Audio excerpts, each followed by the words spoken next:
Hello বন্ধুরা, আজকে তোমাদের সামনে আর নতুন ভিডিও নিয়ে এসে হাজির হয়ে গেছি। এটি একটি দেখতে পাচ্ছ তোমরা চাইনিজ কামিনী গাছ আছে। গাছটি খুব সুন্দর দেখতে হয়।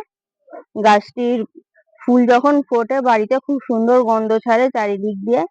আর এটি যত বড় হবে গাছটিকে দেখতে ফুটবলের মতন হয়ে যায়।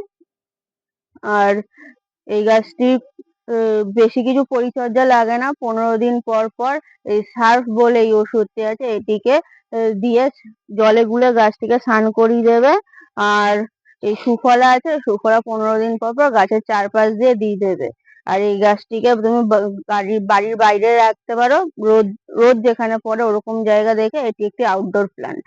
আজকে এই পর্যন্তই। পরবর্তী ভিডিও অন্য কোনো ভিডিও নিয়ে দেখা হবে।